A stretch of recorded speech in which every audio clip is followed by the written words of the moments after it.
This video is brought to you by OKCoin Crypto Exchange, where you can buy, sell, and trade your favorite cryptocurrencies, and you don't have to pay high fees. OKCoin has very low fees, lower than many of the other crypto exchanges in the market. You can also stake your cryptocurrencies and keep 100% of the rewards. There are no fees. Other exchanges charge fees. OKCoin allows you to keep 100% of the rewards. Sign up with OKCoin, link in the description.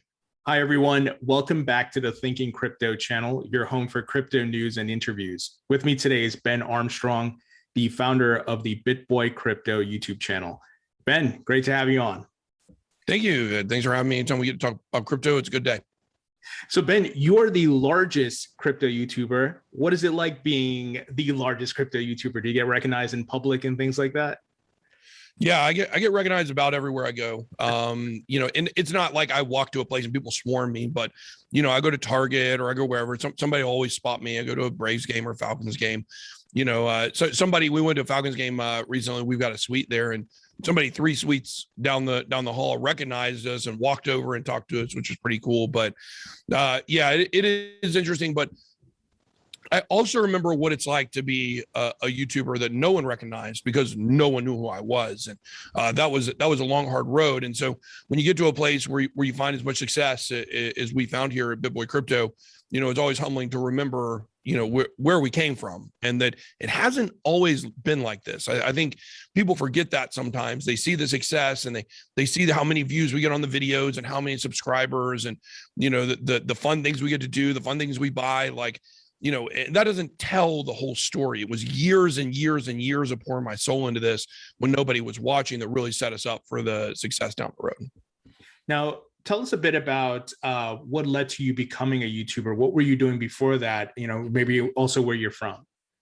Yeah, so I'm from Atlanta, a little bit north of Atlanta, but we claim Atlanta for sure. So born and raised here. And, you know, in terms of, becoming a YouTuber and what I was doing before that, I worked in recovery for a long time. I come from, you know, many years ago, about 15 years ago, 14 years ago.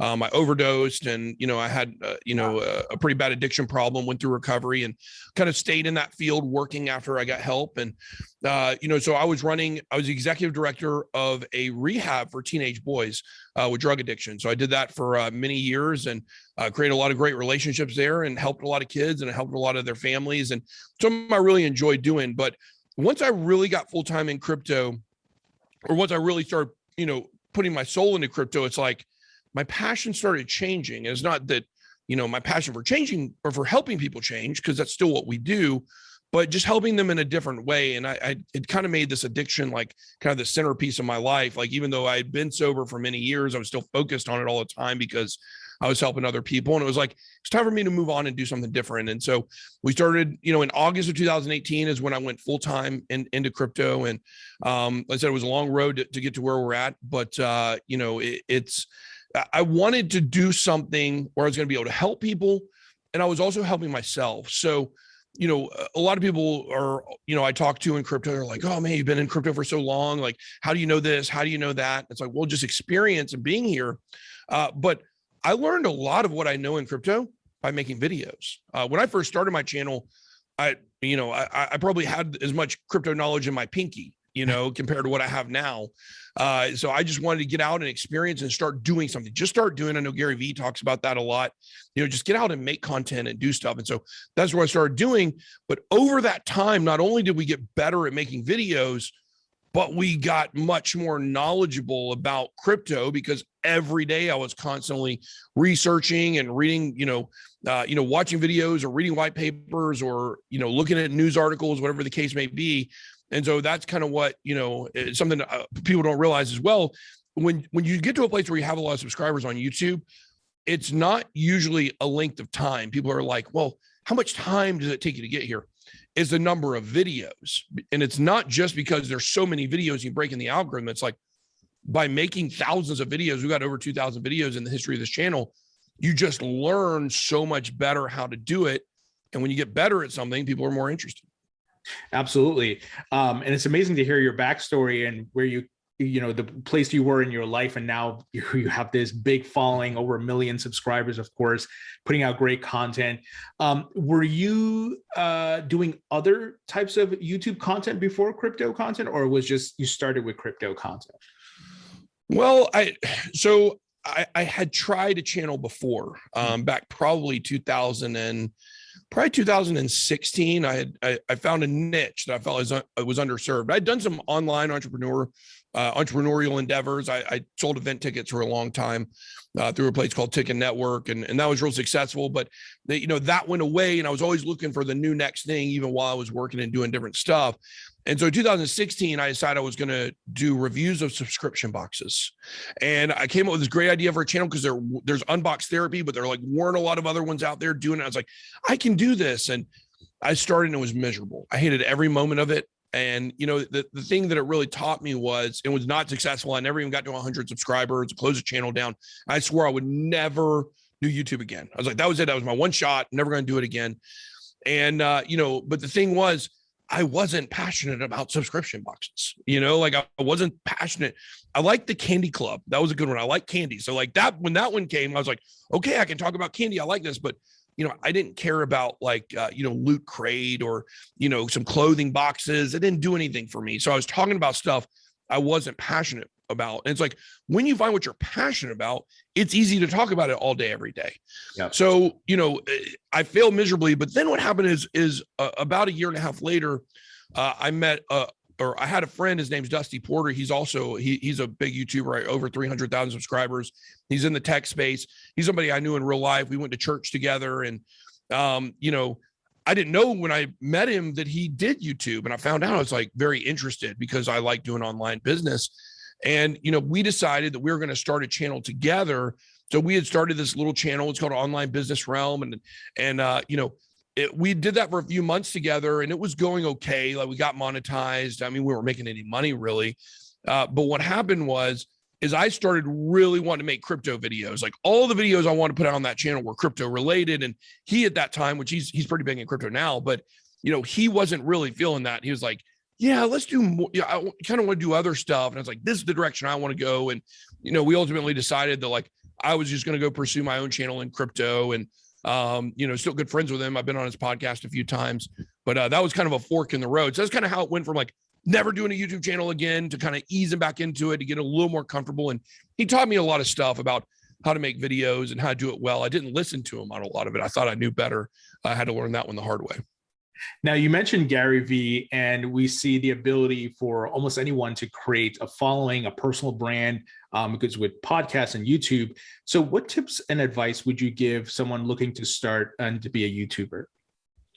Yeah, number one, there are no shortcuts. There are no shortcuts. A lot of people think they can buy somebody's channel, or that they can come on and they can buy views or buy subscribers. I mean, in the very earliest days when I was, less than 5,000 subscribers, I tried that route, if I could just get a little footing, there's some subscribers here, they've got these things that if you follow this channel, they'll follow your channel back. And all that stuff ultimately hurt my channel in the beginning. And I kind of paid dearly for that. It's because people just want that shortcut. They see the success and they want it now. And especially during a bear market, the interest was not there to grow a new channel. Now, some people did it. Altcoin Daily and Crypto Zombie actually started their channels around the same time I did, and they were doing really well. They were better at making videos than I was at that point. And they may still argue still better than me today, but those are all great friends of mine. But the thing is that there's no shortcuts, and I learned that the hard way, and that's something to really tell people. The number two thing is just do it, just get involved, just create. I know, like I said, that is something Gary Vee talks a lot about. I'm not a Gary Vee disciple or anything like that. Some of the stuff he says is interesting. I don't really like his, don't like his dirty mouth, but that's a personal issue. But he's a good guy, and he has some good content. He helps people, and I like that about him for sure. And, but I really agree. I resonate so much with that. Just start making videos is what I tell people. People get paralyzed in wanting to do something, but making sure they research everything first. And, sometimes you just got to be spontaneous. You just got to go start doing the work. The only way you're going to learn how to get better is to have a starting point. And when all you do is research and like try to get the right equipment and you can't decide on something, you're not going to get better. The best way you can grow is to put stuff out and learn from that. And that's kind of the model that we use for sure. Yeah, it's kind of like start with imperfect implementation, right, at first, and then you'll perfect it over time. All right, let's switch to the crypto market. I want to get your thoughts on a variety of things. Let's start with, are we still in a bull market? And do you have a Bitcoin price prediction for the top of the market? Yeah, I do still believe we're in a bull market. It feels very bull trappy, that maybe that's what we experienced and it's going to go down just like 2018. I do believe in a bear market, but I just believe it's next year, early next year, for the next several years. We're actually maybe starting late this year. I do still believe that we are in a bull market. I think we will see new all-time highs. I think we will see $100,000 for Bitcoin in the fall. I used to believe in a $225,000 Bitcoin for this cycle. We even amended that prediction as we were way ahead of track, looked like maybe a $325,000 Bitcoin. But we had all those months chopped out of the bull run by the manipulation, pushing the price down in May, which is what we saw. Now I believe the top price we're going to see is somewhere around $100,000. I think it will be over $100,000. But the most 120,000, I think probably somewhere between 105 to 110,000, where the retail sentiment can carry it up at the very end. But I do believe we will see a six-figure Bitcoin this year. I don't think it's going to be easy, but I do think when it finally starts running, I think it will be fairly quick. I think I was just crunching some numbers today on my channel and looking at the 2017 run, we had a 7.5% decrease in the month of September. And it was followed by two increases of, I think it was 48 and 53% back to back from October and November. If we saw those increases, now we're down about 12 or 11% for the month right now for September. But if October saw the same percentage increase and November did that we saw in 2017, just percentage wise, then we would be looking at $106,000 Bitcoin by December. Now, do you think we're going to blow off top in December like we did in 2017? Or some people have the lengthening cycles theory that it could spill over into 2022? Yeah, I don't believe in lengthening cycles. But it's going to be one of these things that, like, if it's right, it's going to be right. We're going to be able to, say that. I've said all year that, Bitcoin will be crashing this year. I still believe that's the case. We had worked out some numbers 2 years ago. We predicted it would be around the end of September, beginning of October. We now believe we're a little bit early on that. We think it's probably about 6 to 8 weeks longer than that, probably going throughout the end of November, maybe the first week or two of December, and then crashing. But we do believe by the end of this year, we will be heading into a bear market. And look, here's the thing. The 4-year cycle of Bitcoin, about 3-year and 10-month cycle really, is based on the Bitcoin halving. And here's the thing. It doesn't matter how much further out we get. It's still about a 4-year cycle. Sure. So it's not like we're going to have a lengthened bull market and then we're going to have a shorter bear market, leading up to the halving again. I just don't see that happening. So there could be some fundamental stuff. Maybe we get an ETF approved, something that could change that a little bit. But I don't think we're going to see that this year either. Yeah, I'm in the same boat. I agree that there's going to be a bear market. There's going to be a blow off top. Maybe it spills into early January, but I think right after that, bear market. Yeah. Now let's talk altcoins. Obviously, we've seen alt season and follow Bitcoin's pump, and altcoins can perform much better than Bitcoin percentage wise. Are there any altcoins that you're keeping an eye on that you think are going to perform really well, or is just the rising tide will lift all boats? Well, I mean, I said for a long time that I believe XRP is the number one coin for this run. For the second part of this bull run. First part, Dogecoin. Solana is shaped up to right now be the coin of this part of this bull run. But XRP was suppressed during the first half of this bull run. It did not meet all-time highs. All the other top coins did. All the other top coins, Ethereum, Bitcoin, Cardano, Binance Coin, Solana, everything hit new all-time highs except for XRP, and it didn't even get close, right? Price suppression due to the SEC lawsuit. Now, we believe that will be over soon. Very soon, we believe that will be over. And when that happens, XRP is going to pump to the moon. So, you have to understand, it's not because, I believe that all the banks are going to be using XRP in the future, which they are. but that has nothing to do with this. This simply has to do with the fact that in the first half of this bull run, it was suppressed. And what's going to happen is in the second part, as soon as this lawsuit is over, it's going to bounce back up very high. Avalanche is another coin that we really like that we're looking at. We believe that Avalanche is going to, has the potential for a Solana type run. If you look at all the stuff that was going on for Solana several months ago, we had the Coinbase listing that really kicked things off for Solana moving up. Then we had a almost $400 million funding round from VCs, including Coinbase Ventures, putting money into Solana to develop DeFi. Now, look at Avalanche. Today it was announced, going on Coinbase Pro. Already been on a big run, but it's okay. Solana was too before that announcement. Right. Go on Coinbase Pro. They just had a $230 million funding round to develop DeFi from Three Arrows Capital and one other, I can't remember the name of the other VC place. But the fact is, a lot of money going in. Andreessen Horowitz and their A16Z blockchain fund, venture capital fund for blockchain. They're already invested in Avalanche. We're just seeing a lot of the same hallmarks we saw for Solana. So those are definitely two projects to keep your eye on. And of course, we love Cardano. We love Ethereum. We think they're both going to do extremely well. Polkadot, another one that will be having their parachains launched during Q4. So we should see some really bullish movement from it as well. A lot of stuff going up. But those are two that I'm watching specifically that we believe have a lot of upside. So I have to ask you some questions that the XRP Army wants me to get from you. One is your sources. Obviously, you can't ask for names, but people are curious. You have connection to whales, or who's giving you some of this? Yeah, definitely to whales. I know who several of the largest addresses belong to, and that's I've shared a lot of transfers that happen almost in real time. And then all of a sudden, a few days later, they get reported on as the analytics companies catch up to those transfers. I see them happening in real time. Some of the most well-connected people in the world, I definitely know and talk to on a regular basis. It is not. I'll just tell everybody, it's not someone on the inside of the SEC. It's not somebody on the inside of Ripple. It's a totally different source. There is a lot of money connected, but there's a lot of knowledge and a lot of connection and inner working with, some of the big movers in this industry.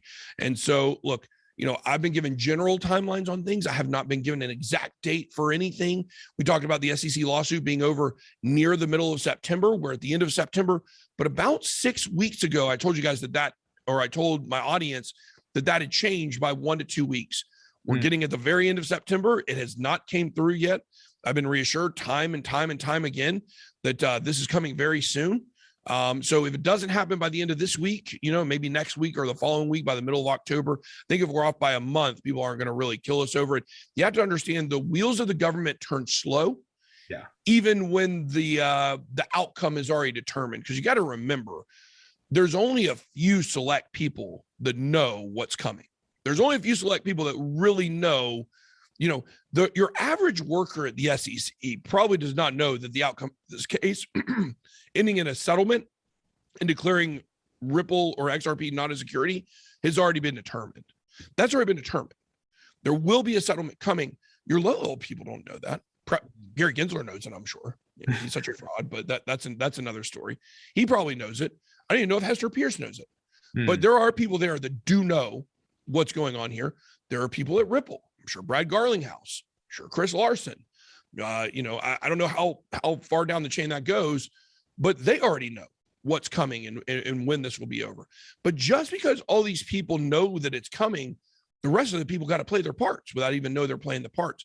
So the crosses still have to be, or the T's still have to be crossed. The I's still have to be dotted, right? And that's a process. So if it does go on a little bit further, then, we've been told it's simply a matter of bureaucratic process. It's not necessarily because anything has changed. It's just these things take time sometimes. So we do believe this will be over soon. So do you think it's a bit of political theater that's happening? Gensler has talked about stable coins, Coinbase, exchanges. I don't know, maybe he's in some way trying to get Congress to step in to make a change. What are your thoughts on that? And what's his problem? What's his problem? Well, his problem is he worked at Goldman Sachs, I believe, for 18 years. He is the biggest snake in all of traditional finance. This guy, we call him a lizard person, or Skeletor. He's a fraud, 100%. Everything he does is political theater. He's a great actor. He knows how to play his role, for sure. The stuff with Coinbase and the SEC is very interesting. Carrying on with the stable coins. The stable coins are what are going to get attacked. We're seeing that right now. We're seeing the ranks move into file here as they get ready to attack the stable coins and the stable coin offerings. What's going to happen is these big returns we've been seeing on stable coins from BlockFi and Celsius, over time, those are going to go away because you have to remember who Gary Gensler serves, which is his, traditional financial overlords, or the financial cartel, as we call it.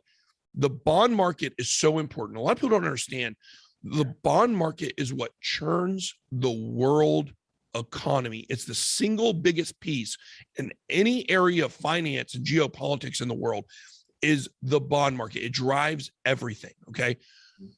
Bonds are the only guaranteed returns out there. Yeah. As long as your country still exists and as long as they can tax their citizens, you will get a return on that. It's a low return and it happens over a long time. But when we're taking stable coins, we're saying these are assets that are pegged, they're not going to move. And now you're able to basically just buy money. This is what you're doing. You're buying money. You are spending $100,000 on $100,000 worth of money, right? You take those stable coins and you stake them. That's a guaranteed return. As long as you trust the centralized company, right? There's no way to default on that. As long as a centralized company is making good on their returns, you're going to get your money on a stable asset. You're going to earn 8% on a stable asset that competes with the bond market.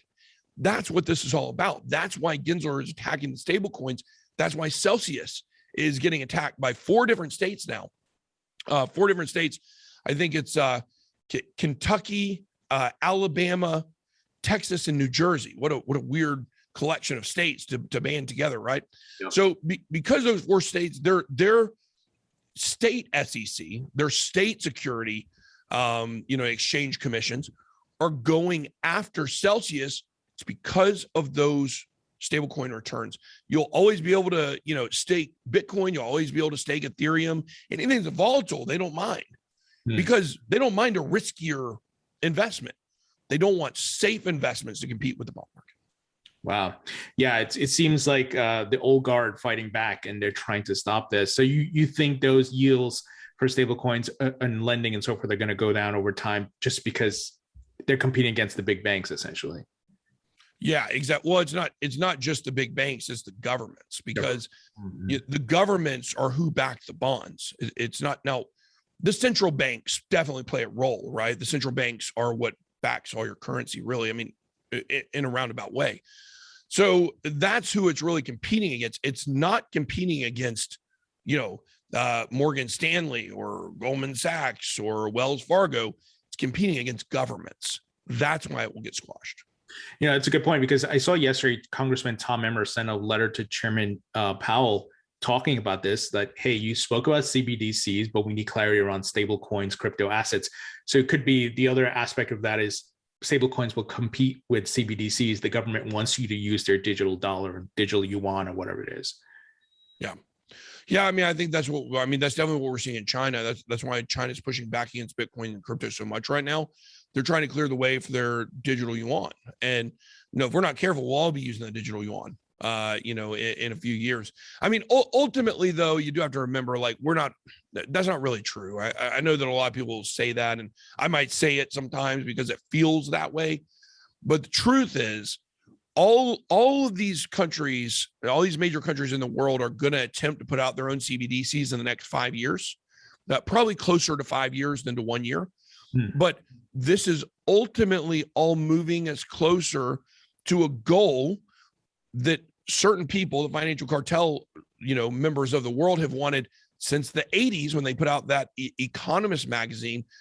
And I can't remember exactly what year, but it was in the 80s, talking about the one world currency. They're not hiding it. That's what they want, is a one world currency. Think about how easy it will be to control all the money when there's just one currency, right? So that's what all this is moving us towards. But we're going to all be using the same money, but it certainly is not going to be the digital yuan in the next 10 to 20 years. It'll be something else. But in the meantime, we are going to see countries like China, the United States with a digital dollar. We're going to see other countries, the UK, I'm sure, Germany. We're going to see, or the not Germany, but the European Union. We're going to see all these places, start putting out their own CBDCs and plans for their own CBDCs. And I think what we're going to find is they'll work, but there will be flaws in them. And that is what will ultimately lead us to the one world currency that will be coming. I mean, it's evolution, right? I mean, think about it. Like, we've removed all digital borders at this point. Like, we still have, physical borders in our countries, right? But thanks to the internet, there's no digital borders anymore. Yeah. So wouldn't it just make it easier for everybody to be on the same currency? Like, it makes sense. And a lot of people will fall for it, just say, oh, let's go for it. Let's do it. Not understanding that really it's a way to control everybody. Right. Absolutely. I forgot to ask you, you have a price prediction for XRP. $1 million. No, our price prediction for XRP is $12 to $15 for this bull run. As soon as this case is over, it's going to go absolutely parabolic. We do believe that. But I would say that there is a more bullish case that exists, a $25 to $30 XRP. That would be if Ripple somehow manages to go public immediately following this case. That would be the most bullish scenario for XRP. But we think the $12 to $15 range, is very reasonable. I would love to see a $12 to $15 XRP. What are your thoughts on Bitcoin getting adopted by El Salvador and obviously made legal tender? They're now mining Bitcoin with the volcanic energy. Do you expect other countries to follow suit? Not really. This is something I'll get on my high horse with. I think there's going to be a failure for one reason only. Like, how much do you love spending Bitcoin? I'm just hodling it. Yeah. Right. Because why would you spend something that goes up over time parabolically? So I think what we're going to find is people in El Salvador, one day they're going to be scratching their head like, God, you know what? I paid, $10 for a hat, or point something BTC for a hat. The equivalent is $10. And they're like, wow, that hat's worth like $300 right now, based on what they spent. For us, like, I spend Bitcoin. I do actually spend some with my crypto.com card, my Visa debit card I've got there. Sometimes out of convenience, but I mean, we've got a lot of crypto. I mean, I don't look at it in terms of like, I want to hold on to every single Satoshi that I have. Right. It's fun to spend crypto, right? For people who have already made it. But for somebody in El Salvador that's living on $5 a day, every dollar counts, right? And even if that $5 would have turned into $25 instead of $200, that's a huge impact on the people of El Salvador. So for me, I think they're all going to come to understand over time that they actually don't want to spend Bitcoin. I think that model is also going to reverberate through the rest of the world, and people are going to understand, like, oh yeah, it is digital gold. We tried to force it into being currency, but it's not. And it doesn't serve as a currency very well.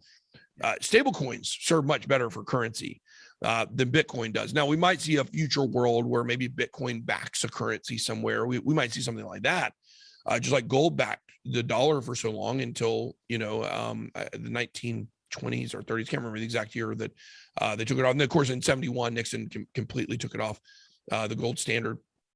But, I ultimately think it's gold. It's not currency. It doesn't make sense to spend it. And people are going to realize that. I mean, we've already seen Ukraine talk about wanting to do it. We've seen Paraguay talk about wanting to do it. We've seen Brazil talk about wanting to do it. But, we saw Texas. So the majority of people in Texas said they'd be okay with it. But ultimately, I do think all over the world, this will be a failed experiment as people realize the value of Bitcoin is holding it. Wow. I'm sure some Bitcoin maximalists are going to be angry you're saying that. Oh, they already hate me. They've hated me for a long time, and I wear that like a badge of honor. So keeping with the use case of digital gold, you have companies putting on their balance sheet, MicroStrategy, Tesla, and potentially we're going to see central banks hold it like they do gold. Do you think that is a trend that will continue outside of the currency, but just holding it as a store of value? Yeah, I think that actually that strengthens my previous argument. Do you see Tesla paying their employees with Bitcoin? No. No. See MicroStrategy paying their employees with Bitcoin? No. It's much more valuable to hold. And I think this is a trend we will see continue. I think that when corporations really start coming in and adding Bitcoin to their treasuries, they haven't really done it yet. We've seen MicroStrategy, we've seen Tesla, we've seen a few other companies. But I think what we're going to see is this could be the big narrative that pushes the supply shock even harder in the supply crisis of Bitcoin. In the next bull run, this could be something we see more of, because if they don't buy in the next 3 months, it's going to be a bear market next year. And then they're not going to want to be adding it to their balance sheet. When the price starts going up, then they might start doing that. And then we might see, prices go way up and go parabolic from there in the next bull run. So I do ultimately think this is a trend. I think any company is dumb not to own Bitcoin. Sure. What do you think about NFTs? And do you own any? Are you guys investing in any? Well, we have a whole NFT department. We just launched a super successful NFT project called Pluto Alliance, and it is doing phenomenal. We sold out, I think it was $3 million worth of NFTs in an hour, and that was on a pre-sale only. Wow. These are kind of in the vein of CryptoPunks or Bored Ape Yacht Club, and what I mean by that is they're accessory interchangeable, right? So there's a generator. We had some different accessories, and then you've got some different qualities, and then you've got different aliens that are from different planets that are based on, like Jupiter has the most aliens, Pluto has the least because it's the smallest. So we based it on the size of the planets and stuff like that. It's a really cool project. We've got several different places people can stake them and earn returns. So we're big on NFTs. That was our fourth big NFT launch. We've launched on Wax. We've launched on Theta. We did some stuff on Rarible in the beginning. We launched on there's one more. We launched on Chain Guardians. We are huge in NFTs. It's actually like a really big part of the future plans of BitBoy Crypto. We believe that we're really ahead of the game on a lot of that stuff. As far as me personally owning NFTs, certainly have a few, but I'm just really, we have our own NFT show. So we have an NFT show on the channel on Wednesdays and Sundays, or Wednesdays and Saturdays. That's by, the head of my NFT department, my VP of NFT development, and DZ, who hosts some of my shows. And this is something we're really, really focused on. But for me personally, I don't really have time to get in and degen out over NFTs and comb through and figure out what the newest and latest things are. But, I definitely do own some. All of our NFTs, I've got, a couple of at least, kind of to remember forever on the blockchain that we did some of those launches. Got it. So I want to wrap it up here with some quick rapid fire questions, such as, what's your favorite food? Hot wings. Favorite musician or band? Well, all time, I got to go Outkast. Outkast? Nice. Favorite movie? Donnie Darko. It's a good one. Favorite book? Favorite book. This one always gets me because I don't really read a lot of books. Look, I'll go with my childhood book, Where the Red Fern Grows. That was my favorite book. You can't get better than a story of a boy and his dogs, right? For sure. When you're not doing BitBoy Crypto or whatever else, what are you doing for fun as a hobby? Sports. Coach kids baseball. Season tickets to the Falcons. Season tickets to the Braves and the Hawks. We're huge on sports here. Awesome. Ben, pleasure chatting with you. Thank you for joining me today. Absolutely. Thanks for having me.